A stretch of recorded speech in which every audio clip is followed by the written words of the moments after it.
Today is Friday the 26th of August 2011 and we are here today at the Diggers Rest Bowling Club for a meeting of the Industrial Hemp of Victoria, for a seminar with them, Industrial Hemp of Victoria, to discuss the growing of hemp and its decortication and what it can be used for. So it should be quite an interesting meeting today. We've got some very good speakers. The bowling club. Canada has had legislation to grow for farmers to grow hemp since 1998. That's the same year that Victoria has had it. And Canada has now a multi-million-dollar business. They export to the US. The US cannot grow hemp. They do not have any licensing to grow hemp, but they eat it. They consume hemp in various forms, including as a food, and all of that is imported from Canada. So that's a big business, and growing all the time, exponentially. So we have an opportunity. I'm sure we have an opportunity. I can see it. I can feel it in my bones. I just want to get a little bit of critical mass going. And the purpose of this seminar today is to try and encourage farmers to look at the possibilities and to start investigating, seeing what we can do to start the change. We have here today, as your agendas say, the agronomist from Eco-Fibre Industries, the Secretary of the Tasmanian Industrial Hemp Association, Department of Primary Industry in relation to licensing, Rural Industries Research and Development Corporation in relation to building new industries, and Stony Creek Oils, who actually process hemp seeds grown in Tasmania. So we have all the elements, we just need a little bit more cohesion and we need some critical mass to get the thing moving. There'll be a lot of negatives and there'll be a lot of positives out of this seminar. I'm hoping that we can turn the negatives into positives, and I'm the sort of person who says, if somebody says to me, you can't do something, that's when I reckon I can do it. So, and I reckon you guys can too. So, now, just some housekeeping sort of things. The toilets are out that door, through the next door, and to the right, and just follow your nose around. This floor is a decent floor and needs to be respected. It's something that the club is proud of, rightly so, because I love dance floors. And so if you could just be careful about that. There are cords over there. I don't want anybody tripping on them. We haven't got the greatest occupation of health and safety, but just watch your necks if you wouldn't mind. Tea and coffee, if you feel you want during the proceedings, just get up and help yourself to tea and coffee. And we'll have lunch, just a light lunch, and we'll break. We may not break if it drags on too long. We might just go and help ourselves like we've been doing with the tea and coffee. If you could keep your own coffee mug, and there's other mugs there for the pumpkin soup that's with lunch. So, and what else? In the breaks, feel free to have a look over the displays that we've got, which is all, I've just collected all that stuff from my travels, so feel free to rummage through it. And I think that's about it. So I'd like to welcome John Muir from Eco-Fibre Industries to kick off his presentation.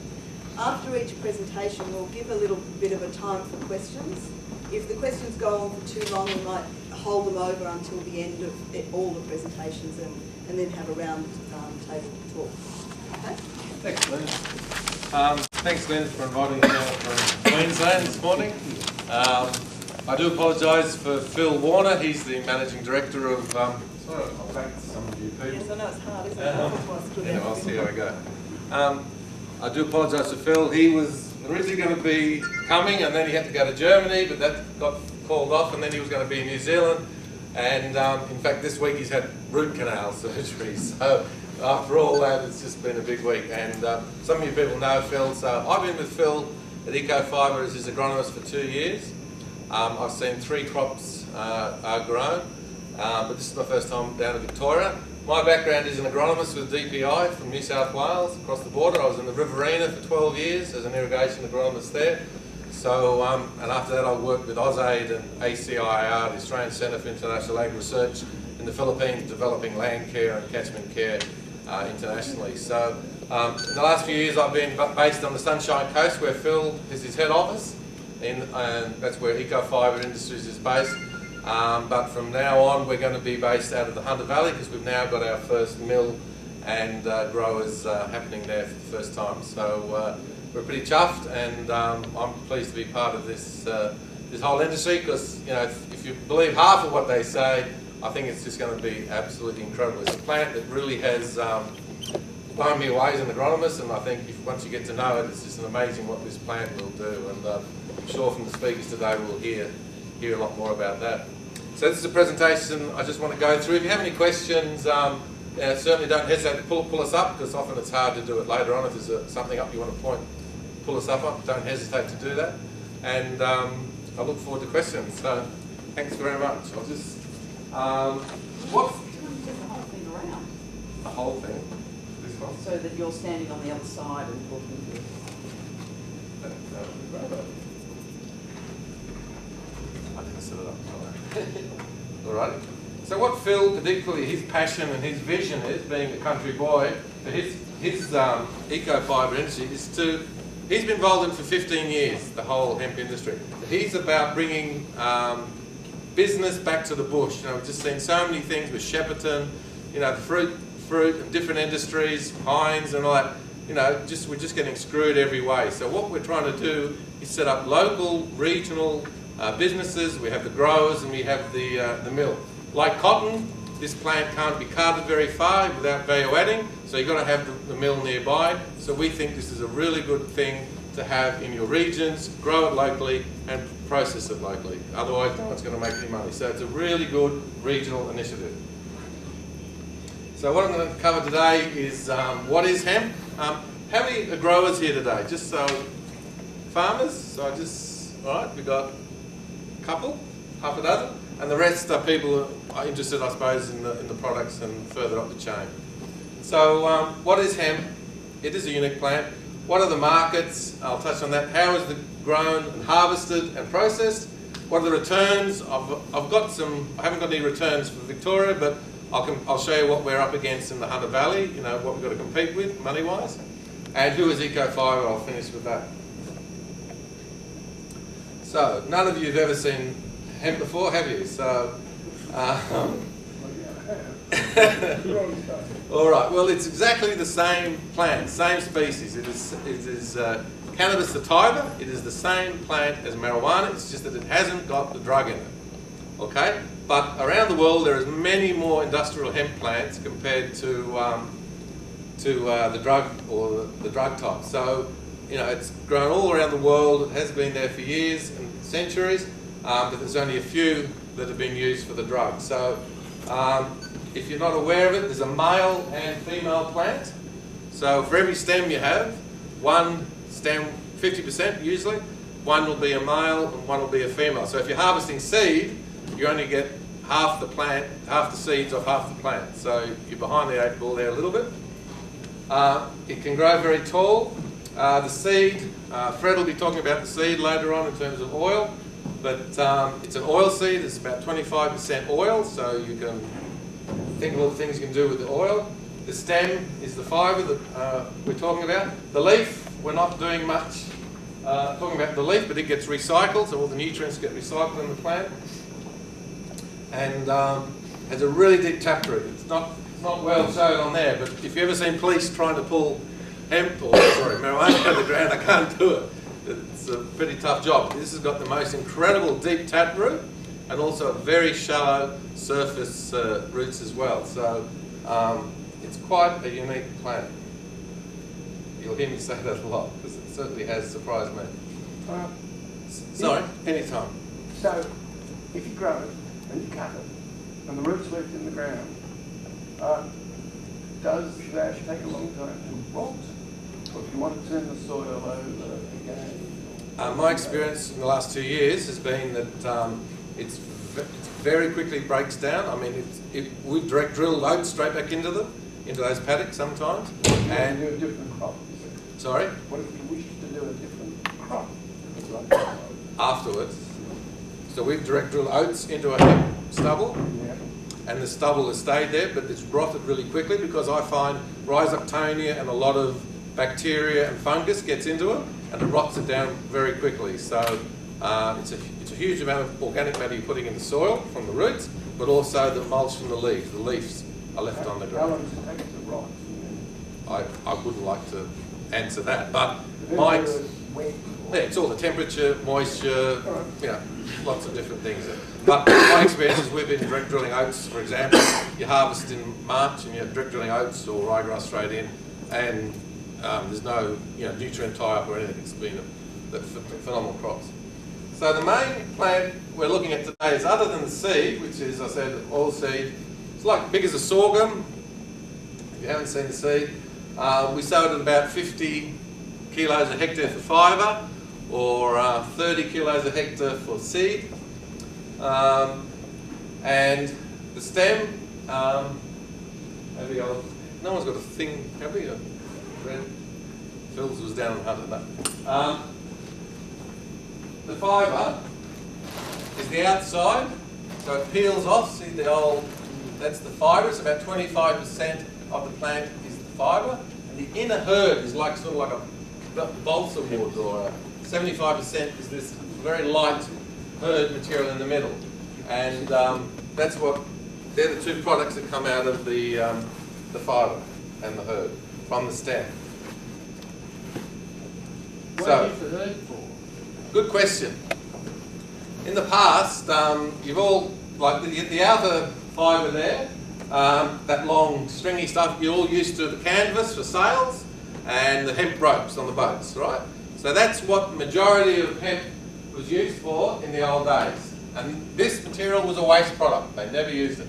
So they only really utilised 20% of the stem, which is the outside fibre, and that went to your ropes and your cordage and your clothes and that sort of thing. So the old man of war ship used to have 100 tonne of hemp on board in the sails and the ropes.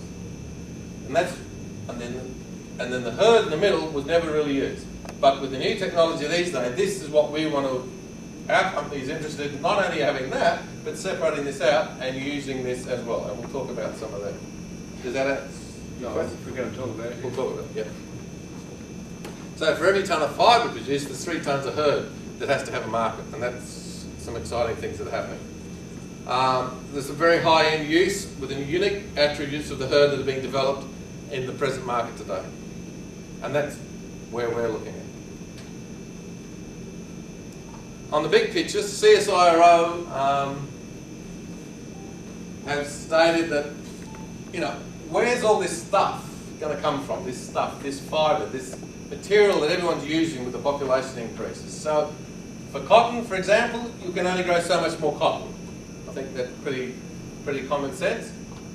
Synthetics, with the price of petrol and plastics and fuel going up, and peak oil, there'll be only so much petrol or fuel that we'll be able to produce synthetics with.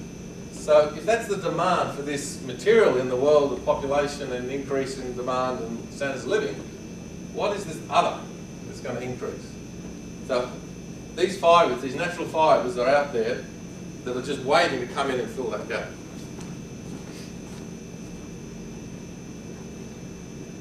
So like I said, that's what we're used to, the old textiles. We don't believe we, as a company, are going to go down that road, because we believe China, with their millions of hectares planned in the next 5 years, that they will kill that market. They'll just smother that market. They'll have that tied up, and we wouldn't be able to compete with that. But I mean, there might be some small local mills around, but that's not something we are setting up for at the moment. Why hemp? In terms of strength versus weight, there's wool, there's coconut, cotton, jute, ramie, sisal, flax, there's canaf, there's glass, and there's hemp. Strength to weight. So just think what you could do with that. What would need those sort of materials, eh? And a natural one at that. aeroplanes. Oh yeah, Seriously. spacecraft. Well, yeah, So already it's used in the automotive industry. You know, every Mercedes-Benz out there has, you know, the old Class 3 has 30 kilos of organic fibre per car in there, with mixtures with other natural materials. Because Europe's been pushed for recycling and renewable energy and carbon credits and all that sort of thing. So they've forced them through green initiatives to look for alternatives in their cars. So all around the world it's already happening, and in Australia, you know, these cars are already there. So there's natural fibre, they're stronger, they're lighter, they're recyclable, they don't splinter on impact, and they have greater insulation and cheaper than the normal wood, flour, polymer that's around at the moment. So it's all this cost things. As price of fuels and synthetics and wood goes up, other things are going to come in, and that's where we believe hemp's going to fill some of the gaps. So plastics from petrochemicals, as we reach peak oil, we're going to start replacing some of the petroleums. They'll be adding natural fibres to them, up to 30% or more, and basically you can then, any plastic can have these additives added to them. And it also means you can have less, it's stronger, therefore you need less reinforcing and edging, so you don't even need as much material because it's actually stronger. Now, some high-tech, this is where we're heading.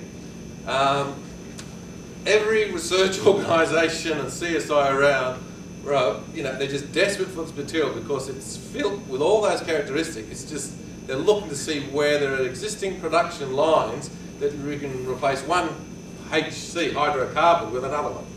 And in China, and we've got partnerships with China and good dealings there, they're already using it for flak jackets, helmets, they've got bulletproof tents, hospitals, they're even using activated carbon, and it also has antibacterial components in it. Now, I've tried to find out what it is, and I don't know if anyone here can help me on that side, but the Chinese army is running on hemp socks, and it stops blisters, American University is doing research on that right now. Yeah, and I believe the Australian Army has now ordered hemp socks from China because it actually stops, you know, the tinea, the foot rot and all that. Now, I don't know what it is, and, you know, we need to find out, but it's certainly another.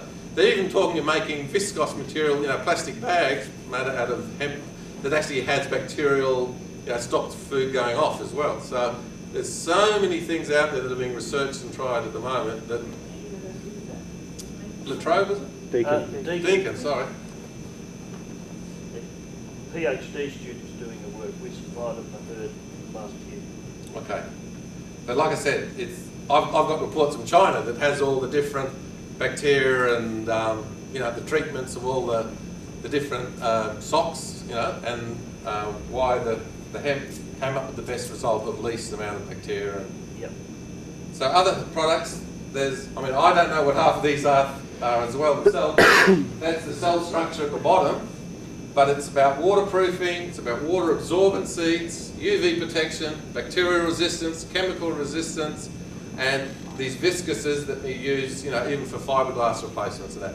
So it's just a whole new, you know, even nanotechnology they talk about. If you know what nanotechnology is, I don't know much about it, but they talk about you can change structures to do anything these days. So, back to some more basic ones, like there's some high-end ones, but some other ones, and I've just got some photos I didn't put in the slide, of houses. We just built our first hemp house in Tasmania, and it's high insulation, it's a great carbon sink, you know. People talk of growing crops for biofuels and oil and that. Well, why burn it when you can put it into a building that absorbs the carbon and then saves you on the electricity bill anyway? So, to me, that's a much more sustainable way to use these resources rather than burning them or biofuels or whatever they want to do with them. I think it'd be better to build into an infrastructure that means you don't need to spend as much fuel on it to maintain it in the long term. So there's blocks. You were just saying you just come back from overseas where, you know, they're using beautiful, you know, old Roman technology with some of the old lime and hemp mixes that are still standing, and it's just amazing. We're reinventing the old. It's actually coming back into its age. The wars, you know, the old wars in the years going by over those sailing boats, half the wars are over basically finding out who could get hemp. Cook and Banks had hemp on their to-do list to find more species because they could not find enough. So one of the markets we're looking at particularly is this. I mean, in Europe, the British Wine Society has a hemp. It's like a big jumbo hanger. It's huge. It's made out of hemp, and they don't even have to plug it into the power system because it keeps its insulation at the right temperature. So it's not structural.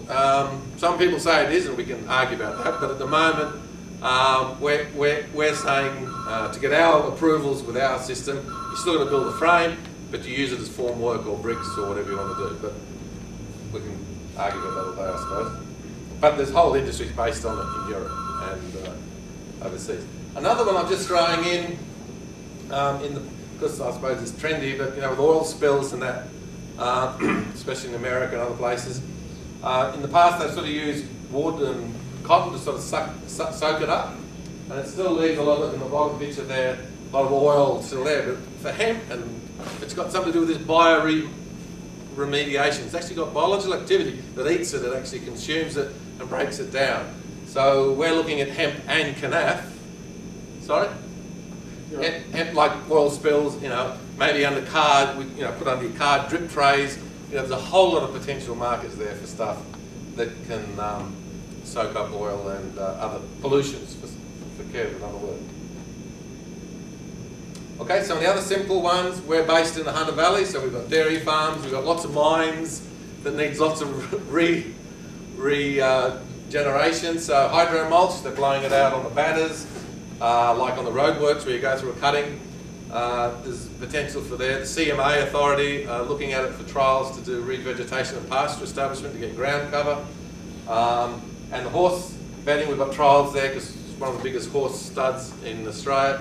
And the Royal, Phil keeps always saying that the Royal horse people, who are they all use it in their bedding in the stables in England because it has this high water absorbency.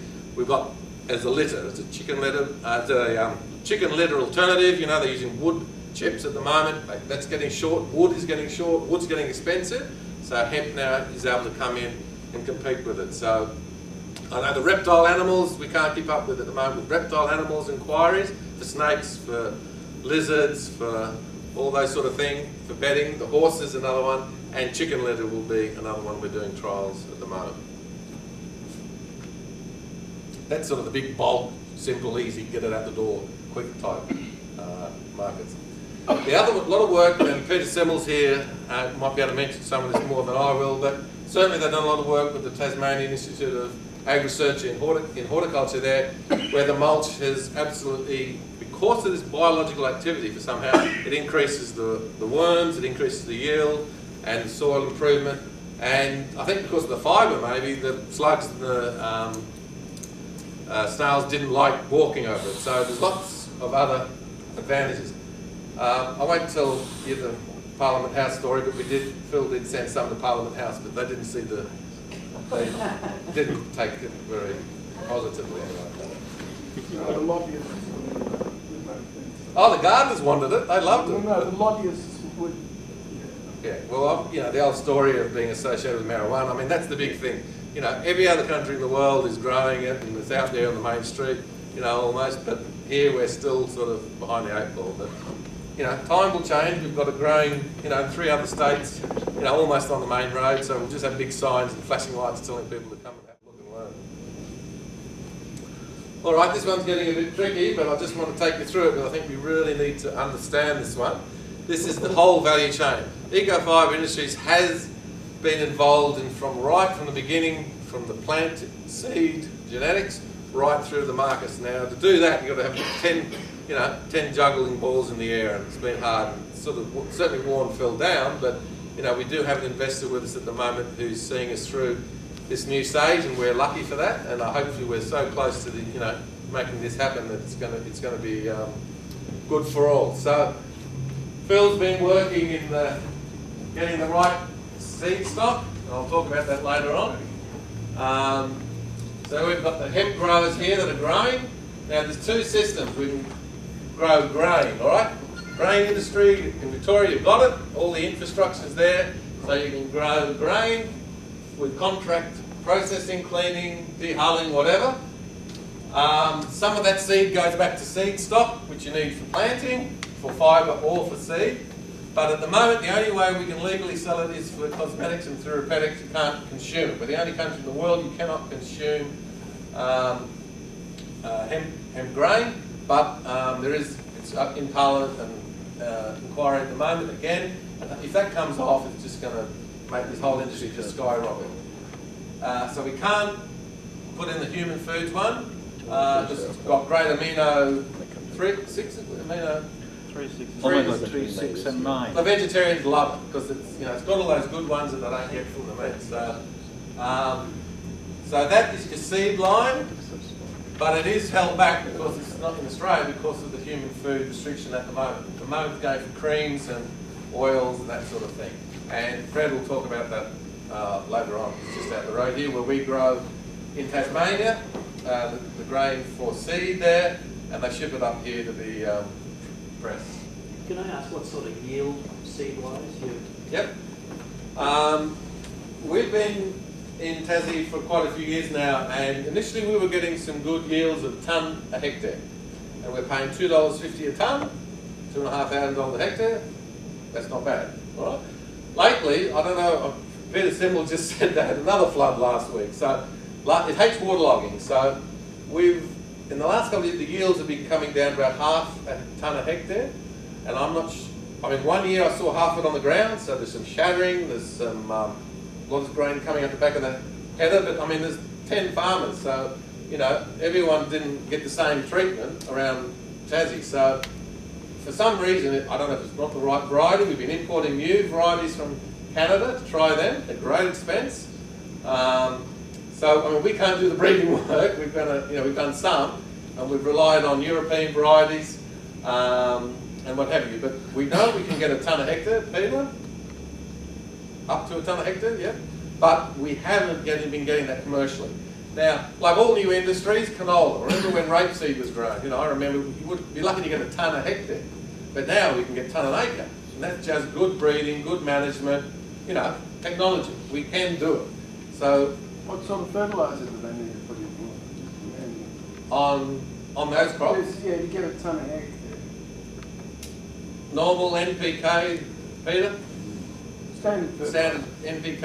Not using organic. What would you say? 50, 20, 20, something like that? A big factor is what's already in the soil. Yeah, that depends on, you take away, we know what you need to grow X amount of crops, the nutrients, minus what you've got in the soil already. So, you've got to do a soil test. Yeah, got the soil test. Fibre crops, another kettle of fish. They need much more because they're a much more vigorous growing crop. But I don't think it's fertiliser issues in Tassie at the moment that's yield restricting. I think it's a combination of variety, getting the sowing time right. We plant in October, November, and we're harvesting in March. Those varieties we're using at the moment. In Victoria, it might be different varieties. In New South Wales and Queensland, different varieties again. Because you don't want a big tall crop, you want a short crop. And it's day length sensitive. I haven't said that. It all depends on day length. So each variety will initiate flowering depending on the day length. So each variety will grow depending on where it is on the latitude, all right? But that's some of the tricks of the game. But yields I've been disappointed with of late the growers have, so we're a bit, we're looking for some answers there on why. Okay? So that was seed line. So we're limited at the moment because of the human restriction. We only got limited there, but we can't keep up with the demand for oil at the moment. We cannot keep up with the demand for oil. They'll be importing it as usual, probably from China or Canada. John, what happens to the meal after the oil comes Fred? Most meal at the moment is going to stock food, but from our crushing. But some of it we grind into like coarse flour, and where that goes, I've no idea. It goes out in 20 kilogram bags, and I don't ask. we produce everything food standard, and when it goes out the door, it just goes to wherever the consumer takes it. So you sell directly to the consumer? Sorry? You sell it directly to the consumer? No, we just crush for John's group. No, I'm talking about I'm not sure who we crush for actually. No, the bags, 20 kilogram bags. 20 kilogram bags. If it No, goes so out to the him, you sell it to the consumer. Taz Hemp selling. The yeah, meal. Taz Hemp. He's contracted on behalf of Taz Hemp. Taz Hemp customers arrange pick up from our factory, and we ship it out to whoever it's to go to. But what the end use is, I don't know. It's, that's basically not my problem. My problem is to get the product out. But, you know, I mean, the grain, you know, makes beautiful mueslis, and, you know, like I said, we're the only country in the world that won't mix it either, or consume, make great smoothies too, I know. So, but we just got to be careful on that, because, you know, we don't want to, you know, throw stones in glass houses when we're just trying to get it legalised, you know. We're just got to be really careful and keep it squeaky clean, so that when it does become legal, you know, we'll have an industry for it. So that's the grain. So that's an existing industry in Victoria that can handle that and could take off tomorrow. There's just a few header, if you look at, there's two handouts I gave you, one on fibre, one on seed, and there are tricks with headers. I mean, if you want to know how to swear, I'll tell you what, put a header through some of these crops. It's just like a big fur ball going through a header, and I'll tell you what, you wear your knuckles out in the old drum. It takes a bit of a battery, but it's not impossible, it can be done, you just got to know how to do it. All right? So that's relatively no-brainer, especially if we get the new markets. So, fibre harvesting, fibre. We've got a system of harvesting now that we believe. In the old days they used to call it retting, which was actually leaving it in the paddock and let the weather and the rain, like hay, like wet hay, leave it in the paddock and it would slowly break down. What that would do would separate, with the wetting and drying, the fibre from the herd.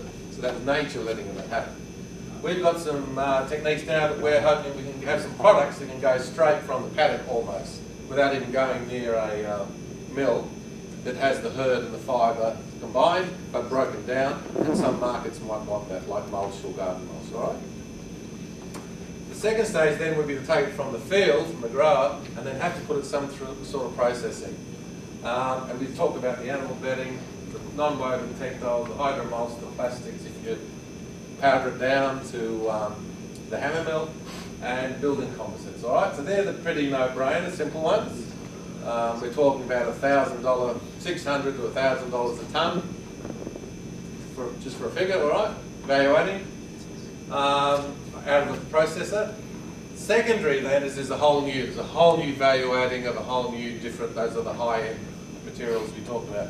Textiles, high quality papers, nappies, nanofibers, you know, that is a whole new world out there, and we're talking thousands of dollars a tonne, all right? We haven't got to that yet, but that's the long term for the fibre. I hope I haven't dragged it off. I think that's just, we've just got to understand that there's a seed industry and there's a fibre industry. When you do harvest the seed, you can then actually also harvest the stubble that could go into a fibre line as well, but it'd be a secondary crop, secondary line. Your main line is your seed. You could do something with the stubble, but I prefer to put the stubble back in the ground, but I'm just a agronomist. If you can make some money out of it, which Peter's doing, you're selling into where at the moment? Mitre 10 stores, so they're bagging it. Okay, I'll let Peter talk about that. So here we are. Where's this stuff come from? You've heard of Riga hemp, you've heard of, you know, Russia and the Ukraine and all those latitudes there that was growing all the hemp for the sailing days. Canada's then taken some. China's now using it. So the latitude there is 40 to 60. Okay? So that's pretty high latitudes, right? Short day lengths. So where's that in the southern hemisphere? I think we're blowing bubbles. But you're lucky if you get in. So it's a completely different latitude and environment that we're talking about. So Phil, to get all of Australia in, you know, we're talking 20 to 40, which is completely different to the Northern European and Northern Hemisphere. So we've had to develop lines that are more suitable to Australia, because there's nothing, off the shelf basically. But aren't there other varieties from China in Yep. the 20 to 40? That's right. So what EIO has done is develop some lines from Europe, some shorter lines they had from Europe, some crossed it with some China lines, and we've ended up with some very tall fibre lines for our latitudes. Phil, over the last 15 years, has grown other crops as well. Flax, which is your linseed. It's a winter crop, so it grows in the southern half only of Australia. Canaf is a tropical crop. It basically grows in the summer rain tropical areas. Hemp, because it's come from Russia and cold climates, and we've crossed it with some other ones, it can grow from the top to Tassie. So in terms of a crop for Australia, we believe hemp is more suited to the whole of Australia as an industry than some of the others like Canaf and linseed or flax. Flax, when I've either grown it down the river end, it's always been a very low, short crop. I don't know how they get anything out of it, other than the grain. And there wouldn't be a lot of bulk in it. But we believe certainly flax is the most adaptable with the varieties we've got to grow anywhere in Australia. I do know, being a riverine agronomist, there is a hemp grower in the Griffith on irrigation there on permanent minimum tillage beds. He's a cotton farmer as well. So he's got some of the cotton technology and harvesting equipment that we use, or we're suggesting people use, to be a high technology crop because of the bulk. The cotton technology, the harvesting system, we'll talk about later. But so Victoria, he's grown trials here in Victoria, WA, Northern Territory, and right through. Does anyone here have any history with those trials? Any of the DPI guys involved in that? I've been involved in the Griffith one. The Griffith one, yeah. So he's an old mate of mine actually, Adrian. So yeah, being a good old corn grower. But yeah, I believe on the soils will be the big thing for Victoria. I think you just got some of those transitional red brown earths and what have you. You'll have to keep on with the better, well-drained soils. So that's the story of cultivars and varieties. That's why Phil's passionate about hemp, and that's why we might dabble a little bit in Canaf up north. So there it is. In 100 days you can go from basically nothing, just coming out of the ground, to a crop that's 3, 4 and even 5 metres tall. It is a phenomenal crop. You can watch it grow. It'll smother out weeds. They say it's an organic crop, basically because nothing eats it, the fibre pretty well. I've never seen anything touch the leaves or anything. I have seen heliothis in the seed, in the harvesting of seed crops, so we might have to just watch out for that in terms of organic status. But in terms of a potential organic crop with the deep roots, the vigorous growth, I mean, I've seen summer grass and every sort of summer grass weed come up and germinate in spring with this, and it'll just walk away from it, just completely smother it, just turn it into mulch underneath. It'll just outgrow it. So in terms of a crop, it is very quick growing. The main issue now is to get even germination. It's not just a matter of throwing the seed in the ground and having a big crop, because some of the stems can be like that. And we don't want that. We want lots of little stems, the right diameter, the right stem size, the right quality. Now, we haven't started paying growers on that yet, but long term, we will have to come up with a system where we pay on quality, not just quantity, because quality will then affect our mill and down the end. So just be careful of that. In the longer term, we will have to come up with some quality standards. So we're looking at about 50 to 100 plants per square metre. And that's why our sowing rates are up. But it does depend on seed size, because of course seed size varies as well. Waterlogging, it hates waterlogging. It'll handle flowing water, but it won't handle stagnant water. It's a bit like lucerne, so as long as it's got oxygen in the water, it'll survive. Our crops in Tassie this year, I don't know how they survived 3 floods and still yielded. In fact, it was flowing water, it wasn't stagnant water. Whereas on irrigation, you wouldn't want it on flood irrigation, on beds, raised beds, no problem, or lateral centre pivots or spray irrigation. In Victoria, you've got a winter you normally have a winter rainfall and summer droughts, but maybe our latitudes have moved or something's happened, but I do believe climate change is affecting us, so I do believe we would have to consider growing it on irrigation in Victoria. We have grown it dry land in some places, but you'd have to have good subsoil moisture, and you'd have to be near the coast or on some particularly good soils that would hold the moisture very well. But I believe the yields would be half of what you could grow from irrigation. We grew it for many years during the trial stage, and we always irrigated because we couldn't rely on the rain. Normally, in a Mediterranean climate, you would not be able to grow a summer crop. You don't grow summer crops dry land. The only crops that didn't need irrigation were biodynamic.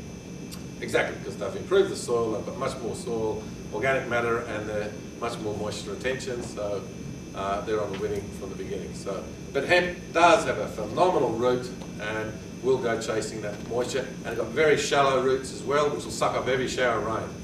It's just amazing, the surface shallow roots. So initially, after a couple of years, we just thought it was just a matter of growing, suck it in the ground, and she'd be right. But we are now tightening, and the grower guides we've got there is just general. There is always some tricks or some more detail behind everything. But we're learning every year, and that's what we want to share with people and set up new industries around the region. So we've had quite a few years under our belt with the varieties, with the agronomy, irrigation. We spoke about fertiliser. This is fertiliser hungry. So in the Hunter Valley, we're putting them into lucerne rotations. They love it. Clean up the weeds instead of spraying. Smothers the weeds in a 4-year lucerne rotation. Put a hemp crop in, put an oak crop in, and then back to lucerne. Dairy farmers are using it. We're pulling up vineyards and putting the wine industry has gone belly up, as you know. So they're pulling up. We've had 2 vineyard crops on old vine land, and dairy, cattle, and vineyards. So that's the rotation, and it loves healthy, organic high carbon soils because it'll just grow. I've seen crops, 2.5 metres tall and some, 3 metres tall just from a small variation in the soil. For some reason, it just really responds to. So soil testing is essential. I could go along about this, but is there any questions more on the agronomy? We can come back to it later.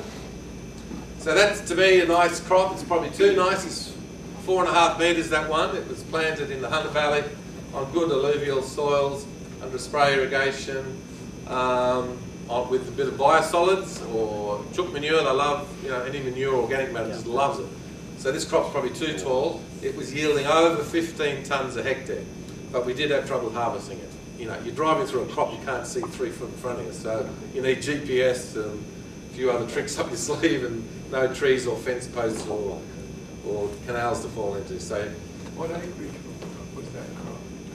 that crop, he grew 7 hectares this year. Same crop.